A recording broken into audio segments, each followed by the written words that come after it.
Headlines continue to multiply, chronicling the recent wave of crime by illegal migrants who aren't even supposed to be here in our country. Not just robberies and theft, but also hate crimes and beatdowns of law enforcement officers, all caught on tape. And sadly, there doesn't seem to be any end in sight. If anything, it's an escalation. And there's also nowhere on the criminal spectrum that these illegals will not target. It's made for a dangerous mix of brazen criminal activity in blue cities run by those soft on crime officials, leading to a crisis that we see unfolding every single day. Let's bring in our panel to discuss this and what can be done. Steve Rogers, retired U.S. military intelligence officer and a former lieutenant with the Nutley, New Jersey Police Department, joins us today. Also, Dave Smith, the former Arizona police lieutenant and a law enforcement expert. Gentlemen, it's great to have you both with us today. Great to be here. You know, we see it over and over, and then we see them walk free. Elon Musk made a tweet saying, is anyone prosecuted in New York besides Donald Trump? And in one way, it's funny. In another way, it's tragic. As a former Nutley, New Jersey police officer, what do you make of, the most recent one here? Steve, these people weren't even prosecuted. They were out on bail hours later.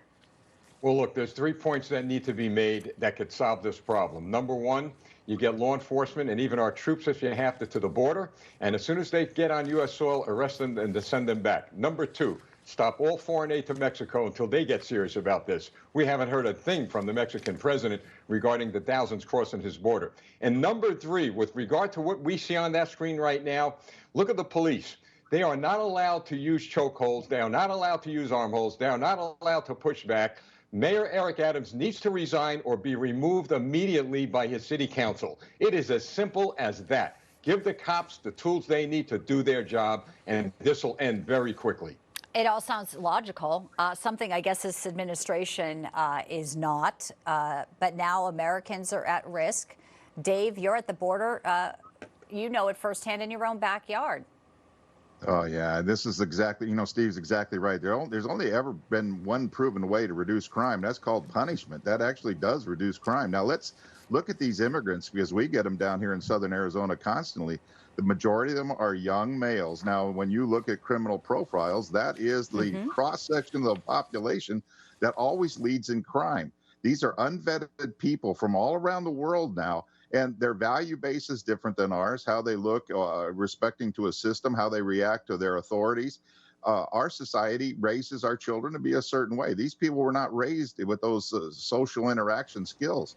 So it's not unusual to see a Venezuelan fighting with a police officer. There's 11,000% increase in crime in Chicago on Venezuelan criminals. We're just not doing our job here at the border. And here it comes down to hardworking Americans. They want to give them job permits, so they're taking away jobs. And then they also want Americans to pay the bills. New York City is talking about credit cards here for migrants, prepaid, $53 million towards this program. It sounds like, a joke, and it's not. I mean, Eric, you say Eric Adams should quit, but I mean, he's getting funding from Hochul to deal with this influx of migrants here. They all just seem to be on the take there to spend more money, throw more money at a problem. No solution at all, Steve. You hit the nail on the head. We have a problem in this country where our leaders think money could solve problems. It only exacerbates them.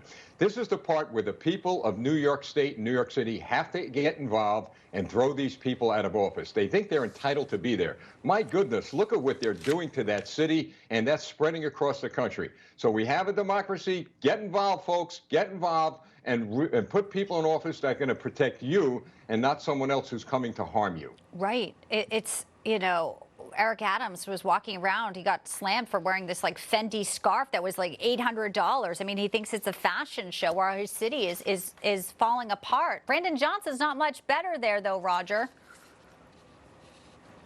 Yeah, I got to tell you what, the problem with Chicago is they just seem to elect people who have contempt for the law.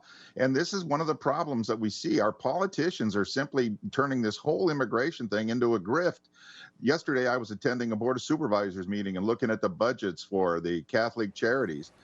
It's a huge fortune that they're getting. Their average volunteer makes $60,000+ a year. How is that a volunteer? Well, it's part of the deeper problem with the NGOs that I think is really just getting exposed now. Americans are really starting to see what was tucked into the border bill here, and it is those NGOs. It is a big money grab there. $60,000, pretty good salary there for someone. Guys, I got to leave it there. I wish we had more time, but let's please continue the conversation very soon. Steve and Roger, gentlemen, appreciate it. My pleasure. Thank you. Thank you both.